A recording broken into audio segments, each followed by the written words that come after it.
Okay, hello, I'm Dr. Arunima Ghosh. I will be taking a class on psychiatry. Uh, Probably you have very little exposure of psychiatry in MBBS. So, my topic that I was given was the tests of memories. So, I don't know whether you have any introduction about psychiatry or not.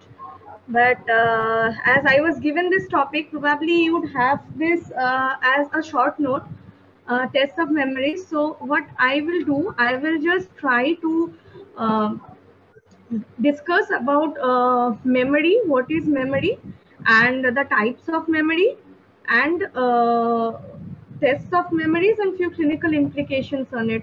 I have made a very simple presentation so that you can it can be helpful to write a short note for you. And I would just like to explain the topic as simply as possible. So let us start. Topic is tests of memory. So I have made a very simple presentation and I will try to explain it as simple as possible. So what is memory? First of all, memory is a process or it's a function we all need every time. And whenever we are talking or we are having a conversation, we have some information retained in our mind so that we can follow a process or follow a conversation properly. So we have to retain it what I have just said in our mind. So memory is an important cognitive function. So what is cognition? Cognition is a process through which the sensory information coming to us, we reduce, transform it, elaborate it, and we use it. We recover it and use it.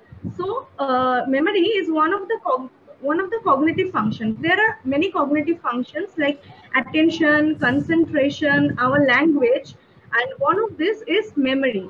So memory has few processes. Like when information comes to us, it goes through, first we register the information, and this registration is also called encoding. Then we store the information so that we can retrieve it after when we need it. And there is retrieval process of memory. So these are the steps. First is the registration or encoding of information, then retention or storage of that information, then comes to the retrieval. Retrieval or can be two types. One is recall.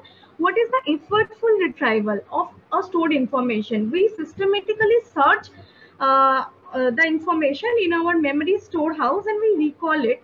And recognition is something that is identification of items that are previously learned. It is a familiarity based recollection.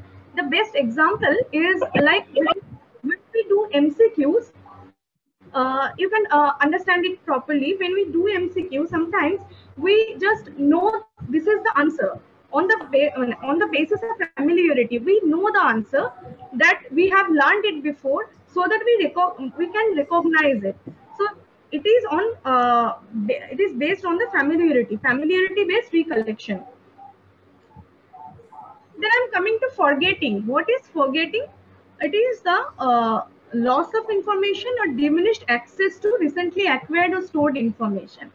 So forgetting is also necessary, and forgetting is a very common process. We forget so many things which are actually we forget more things that are not personally, no more personally meaningful to us.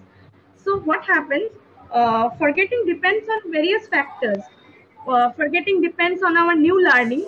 Forgetting depends on how much organized the information was that was stored, and how much personal meaningfulness we have with this information.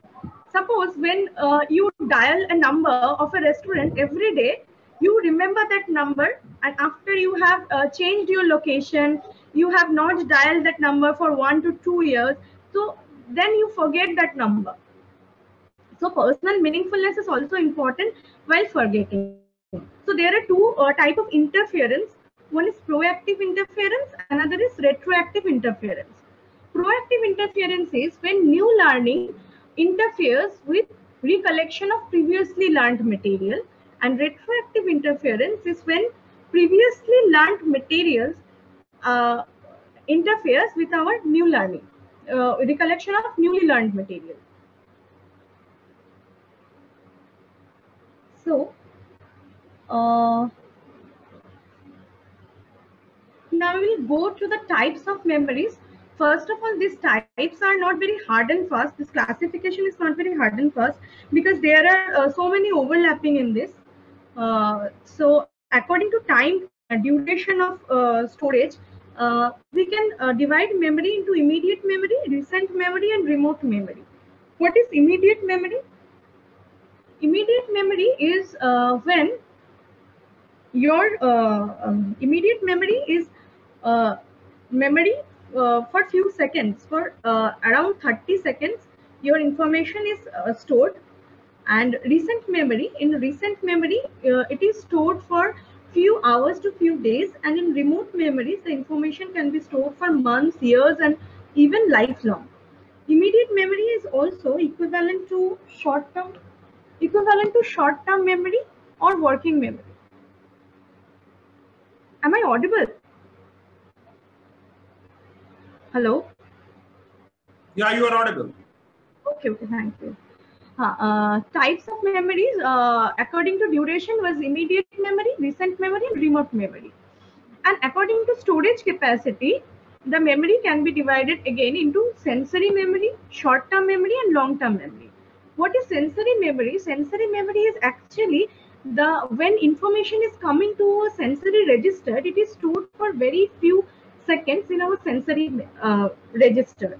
This memory is called sensory memory, and sensory memory is so small time so that sometimes it is discussed along with perception rather than memory.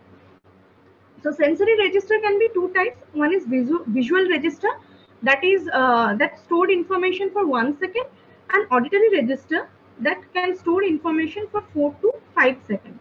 It has a capacity of 11 to 16 items at a time.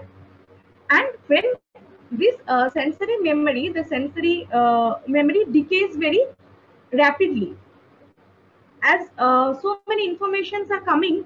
So when you attend to this sensory memory, it will go to your short-term memory. Your short-term memory can hold the information for 30 seconds, and the duration can change accordingly due to various factors. But short-term memory is short-term memory is also equivalent to immediate memory that I have discussed before. And short-term memory, when this short-term memory we put focused attention or we rehearse this material, it will go to your long-term memory, and that can store your information for days, months, years, even lifetime.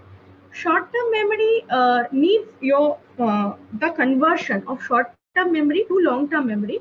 It is called consolidation, and it is a function of your medial temporal lobe or your hippocampus. So when initially we need your medial temporal lobe to retrieve the recent memories from your brain, but after some time, when it is rehearsed multiple time and it is stored in your long-term memory for long time, it will become a part of your remote memory, and then you will not need your medial temporal lobe to retrieve this memory again. So I was discussing according to storage capacity. So sensory memory has a storage capacity of 11 to 16 items. Short-term memory has around 7 items plus minus 2. But you can increase this by a method called chunking. Uh, you all know that sometimes we chunk few numbers together to remember it well. That is our phone numbers. We can remember 10 to 12 items by chunking it in 1 or 2 to 3 groups. So that is the example of chunking. By chunking, you can increase your capacity of short-term memory. And long-term memory has no limit. It is the limitless actually. Long-term memory has huge capacity to hold the information for days, months, or years. So I will sum up again. what is happening here, when the informations are coming to our mind, it is first registered in the sensory register. When we attend to this stimuli, it will go to our short-term memory. Then we will rehearse it. What is rehearsal? Rehearsal is actually you are focusing the attention, you are keeping that information in the center of your mind, and then that short-term memory will stored into long-term memory, and few information will definitely decades, that short-term memory will be lost if it is not stored into your long-term memory. Then what is rehearsal? Rehearsal is actually, I have told you, it is you are keeping that information in the center of your mind. So rehearsal is not always a passive process. That means not actually how much time you are rehearsing it or repeating it is not always important. Important is how how is the process of your rehearsal, how you are actually organizing this memory, and how you are storing this memory or giving meaning to this memory. That is called elaborative rehearsal. So what is your elaborative rehearsal? আমরা যেটাকে বলি বুঝে বুঝে পড়া। কেন বলতাম বুঝে বুঝে পড়া? That is what we do here, we actually give that information a meaning. We just relate it, try to relate with previously stored material. We just link it up with previously linked material. So it ultimately becomes or well organized, and it is stored well in our long-term memory. And so that after when we try to retrieve it, we can easily retrieve it, and the chance of forgetting is less. The more you organize your memory, the more you link it up with your previously learned material, the more you have it stored in your long-term memory. Coming to the based on the content of memory, it can be divided into two types, that is semantic memory and episodic memory. Actually, it is basically a type of long-term memory. So semantic memory are the facts that we remember, that what is the name of our country, what is the name of our prime minister, what is when India got independence. This information, this knowledge that we remembering is the semantic memory. And the episodic memory is remembering the events that has happened to us, the autobiographical memory we have, like when you have done your schooling, when you got married, or this type of information that is stored in that is called episodic memory. Based on the availability of consciousness, memory can be divided into two types: explicit memory or declarative memory, and implicit memory or reflexive memory. So explicit memory or declarative memory is that when you consciously recollect some material, when your friend asks you to tell him or her a number, phone number suppose, and you just remember it and you tell it, or when your friend asks you to answer that what have you taken dinner last night, so you would remember it, you would recollect it consciously, then you would answer it. This is your declarative memory. For declarative memory, I have previously mentioned you need your medial temporal lobe and diencephalic structures to store this memory, to convert it into long-term memory, to retrieve this memory. And for implicit or reflexive memory, what are these? These are the skills, habits, the conditioning reflexes we have. Like you have learned swimming or cycling, and this when you practice this, you don't need a conscious recollection of that memory. You just do it. You just do it. So this memory is depends on your basal ganglia, amygdala, and these structures, cerebellum. So these structures help to produce your implicit or reflexive memory. It is also called procedural memory.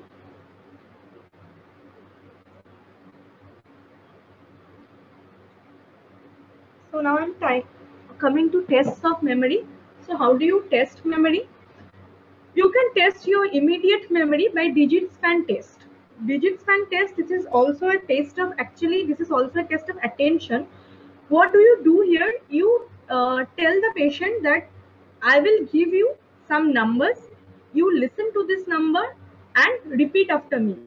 So what type of number I will give? You will give random numbers, so that numbers are not related to each other, and you will give the number one at a time, one per second. You will not add the number, or you will not give the numbers in group. That will become chunking, I have told you before. If you group the number, it will not be proper. So you will give the number one at a time, one per second, and you will give random numbers. First, suppose you will give two numbers, 7 and 3. Then you will ask the patient to repeat that. Then you will give 3 numbers, then you will give 4 numbers, like that, and you will ask the patient to repeat that. A normal person can actually repeat up to 5 to 7 numbers, and less than 5 is indicates memory problem. And digit backward test, or digit span backward test, when you will ask the patient, you will give some numbers and you will ask the patient to repeat it, but in reverse way. Suppose you tell the patient that I will give 7 and 3, and patient will repeat like 3 and 7, and you will progressively increase the number of digits. So this test, digit backward, is actually a test of concentration, or it actually needs more complex action rather than only memory, because patient needs to manipulate it continuously in digit backward test. So digit backward is 4 to 6 is normal, and less than 4 indicates memory problem. So in recent memory, you can test recent memory with orientation. Orientation is orientation to time, place, and person. So actually, orientation needs your memory to be intact. It needs to track the constantly changing information around the patient. So when you ask the patient that where are you now, you are in which floor, you are in which place, name the town, or you can ask the patient that what is the day today, what is the exact date today, and which month is going now. So with this, you can have an idea of patient's recent memory. And another test is recall of past 24 hours event. You can ask the patient what have the patient done in last 24 hours. You can ask the patient that how he has come to that clinic, and when he has started from home, or what he have taken in breakfast, or what he has taken the day before in the dinner. So, and you obviously have to corroborate this information with the informant. Next text is next test is 4 unrelated word or verbal story. In 4 unrelated word, you give the patient 4 words, and you will ask the patient that listen to it carefully. I will uh, I will need you to remember these words, and I will ask you this question again. What to repeat after, repeat when I will ask. So first you give the words that should be unrelated, so that patient doesn't get any cue. So you give some words to the patient, like 4 words, like you can say, like horse, Delhi, uh, town, horse, Delhi, uh, in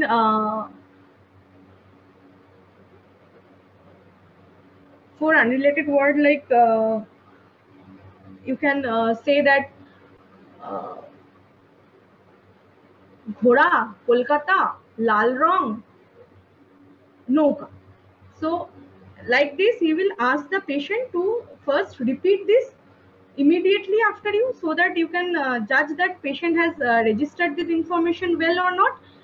If the patient has registered this information, and immediate recall is okay, then you ask the patient to remember this, and you will divert the patient, and you will give some another task, so that the mental rehearsal is not possible. You can in this time you can do some other test. You can engage the patient in general conversation, Then after that you will ask to repeat this word after 5 minutes, after 10 minutes, or after 30 minutes. Similarly, in verbal story also, you will tell the patient that I will tell you a story, and I will like you to remember this story, and I will ask you what everything you remember. So you will give the story with separate ideas. 26 to 30 separate ideas uh, should be there in that story. And after that, you will ask the patient to repeat this story after you, and you will see after 5 minutes and after 10 minutes whether the patient remember this story or not. And you must keep in mind that how many ideas the patient is remembering. Below 60 years, patient should remember at least more than 10 individual ideas of that story. In visual memory test or hidden object test, patient is given 4 to 5 objects. 5 objects actually is hidden in front of patient.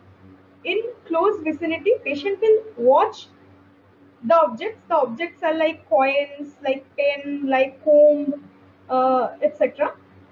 You will just hide this in patient's vicinity so that patient can see every item and where it is hidden.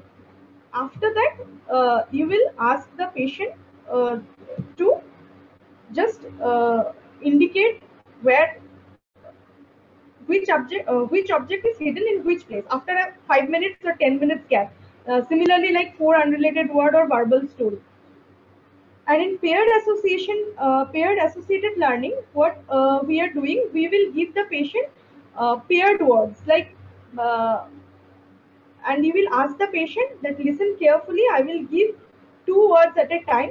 You need to remember that when I will repeat first word, I will ask you to say, I will ask you the first word, you will repeat the second word. Like if I say black and white, so when I will give you the word black, you should say white. So you will give like 4 items like this, like black and white, brown Kolkata, horse and white, like this. And two of this should be easy and two of this should be little difficult. So then after you have repeated after you have tell the paired word, you will just ask you will just say the first word and patient will repeat the second word. So all this recent memory test, what we are actually testing is the new learning capacity of the patient, whether the patient can register the information, store the information, and recall it after a few minutes or after an intervening stimulus. So this intervening stimulus is very necessary. That's why you have to interrupt the patient with some other task or interrupt the patient with some other questions, so that you distract the patient to other stimuli, and then you ask to recall the patient so that you can test the recall is proper or not. In the recent in the remote memory, uh,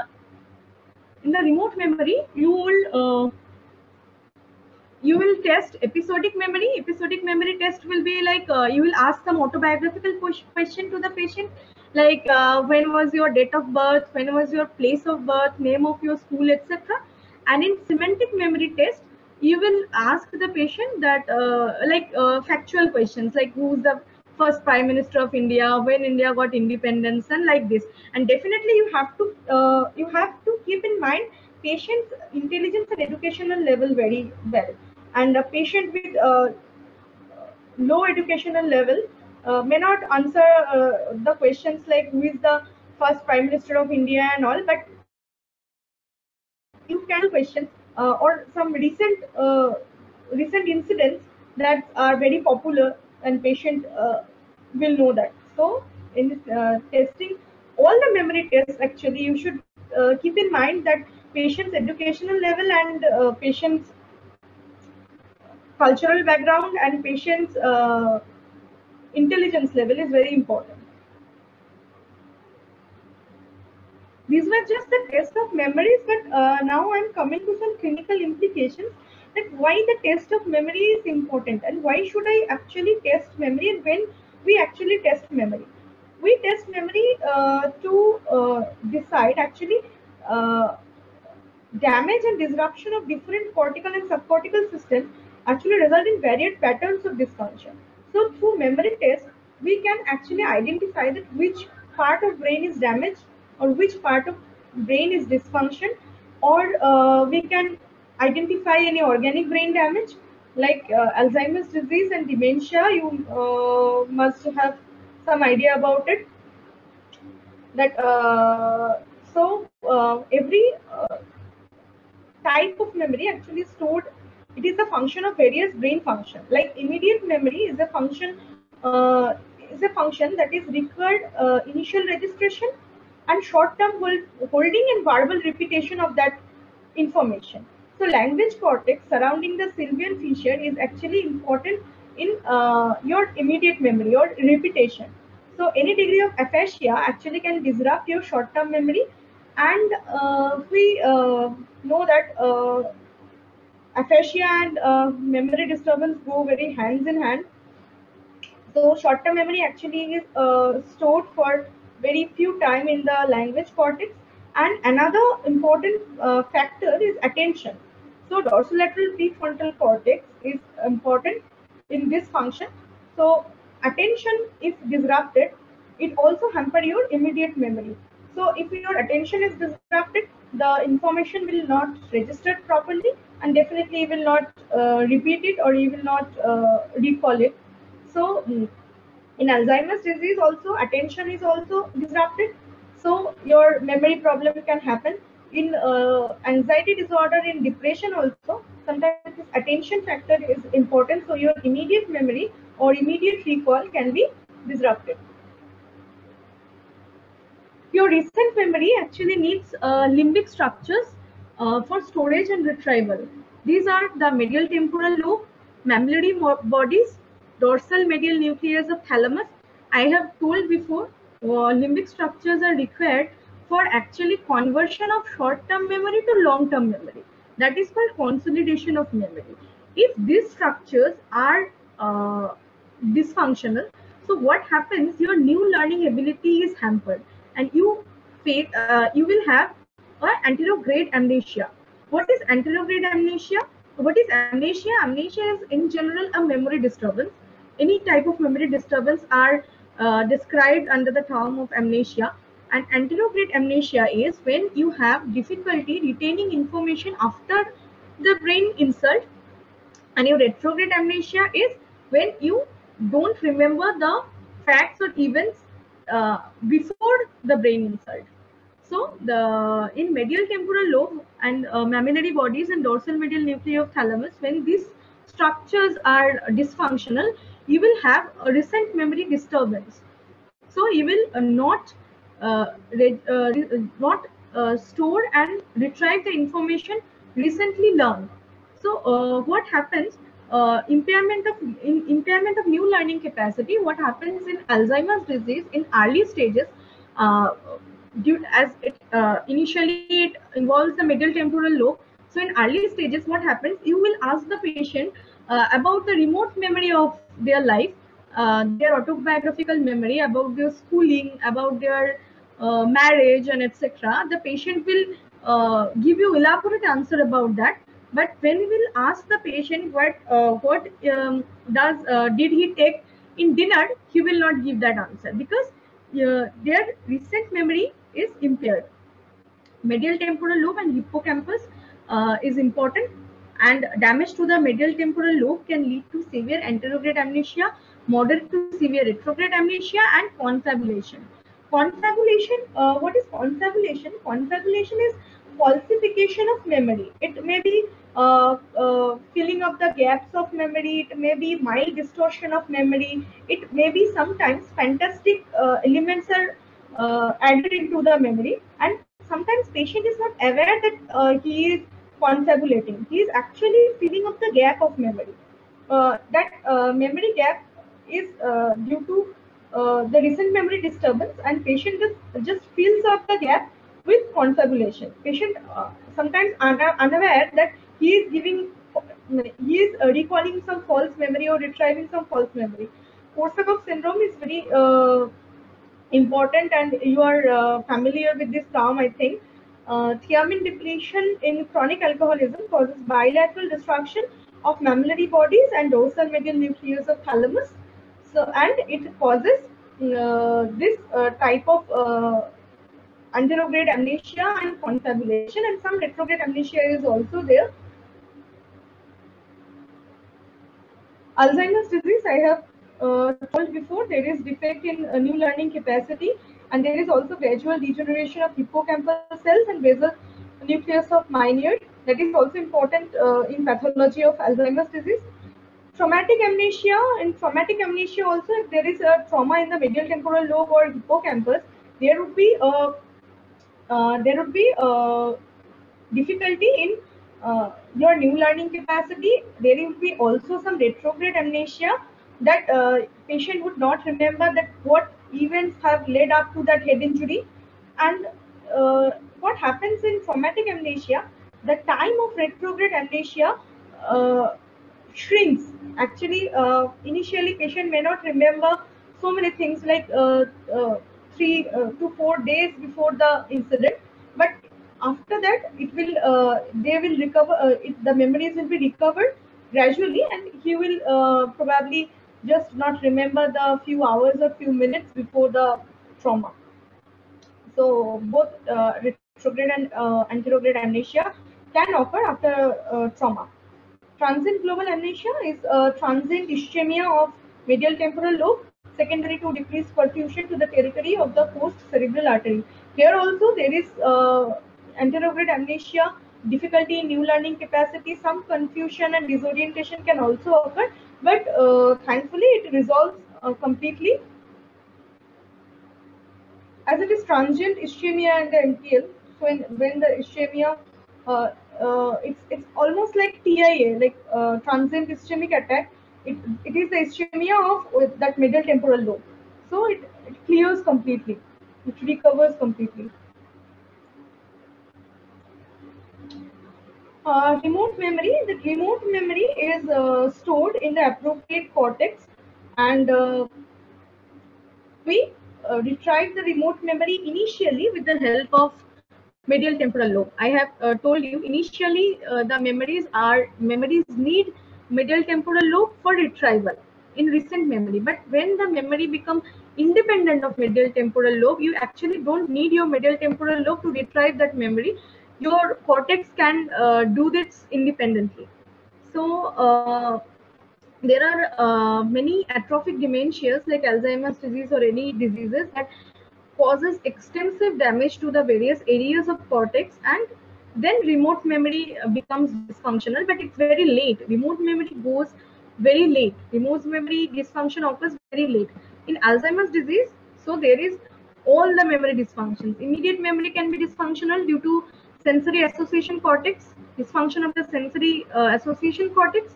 Recent memory can be dysfunctional due to the hippocampus and nucleus of Meinier, and remote memory also can be dysfunctional due to widespread cortical atrophy. Now I'm coming to some functional memory disturbance.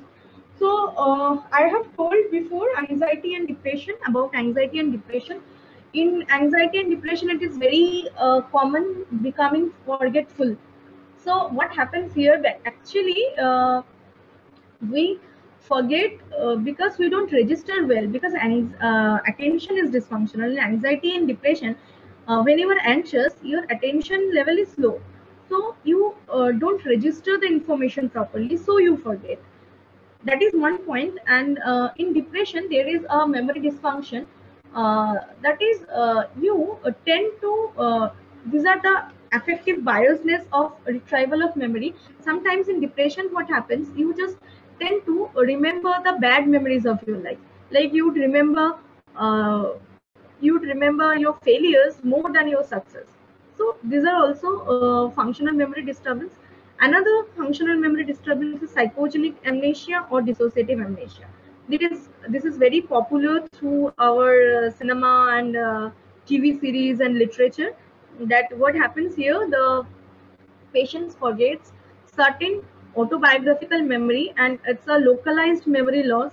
Maybe patient has forgotten a traumatic memory of his or her life, and patient has forgotten the identity, but patient is doing other things very well, like patient is new learning capacity is all right, but patient has forgotten the remote memory or the autobiographical memory, and that doesn't go with our physiology that I have discussed just earlier, that recent memory tends to lost earlier in organic brain damage.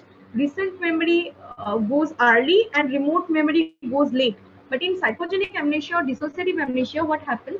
Uh, Selectively, autobiographical memory or traumatic memories are lost, and sometimes it is called dissociative fugue, where the patient has forgotten his identity and he has traveled to some completely another place, and then he has uh, he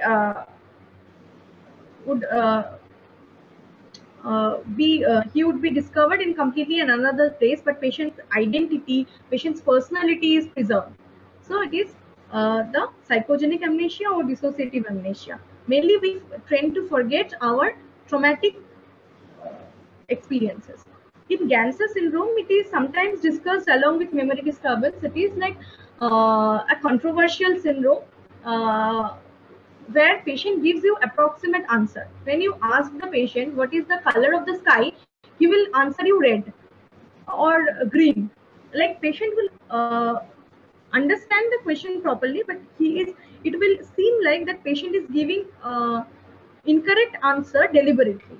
It can be seen in prisoners, and sometimes it is also associated with perceptual disturbances and confusion, etc. And malingering is another disturbance of memory, where patient consciously faking a memory disturbance due to some secondary gain and all. So with this, I'm actually finishing up my presentation. So uh, now what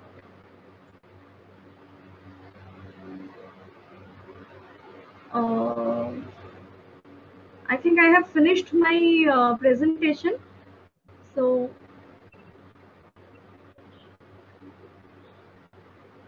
Asking students to, if they have any question, please put your questions. yeah. Dr. Arunima Ghosh, I had been in the class throughout. That is a very nice presentation. Actually, being a doctor, being a MD, associate professor myself, there are certain things which actually we are not basically taught during our MBBS course, and moreover, the things like that episodic and semantic memory discussed elaborately. Those things were actually not even, we didn't totally, we are not taught even during doing our MDs also. So thanks a lot for such an elaborate discussion. And apart from the students and from the organization point of view, the second thing is the PPTs will be shared not in the WhatsApp group. The students who have attended, definitely that will be shared to them.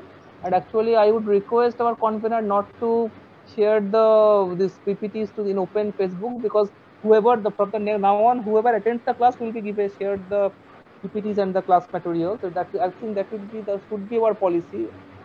I have already shared the PPT. Okay, those who are here, they can download the PPT, and thanks to Dr. Arunima Ghosh. Okay, I have also been throughout the class. Okay, so hope we may meet again in some other class or some other talk.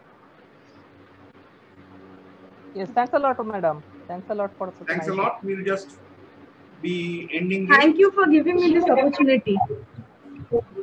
No, it's not nothing big. It's okay. Thank you. So we'll be ending this. Thank you. If everyone has downloaded the PPT, let us know, then we'll be ending this.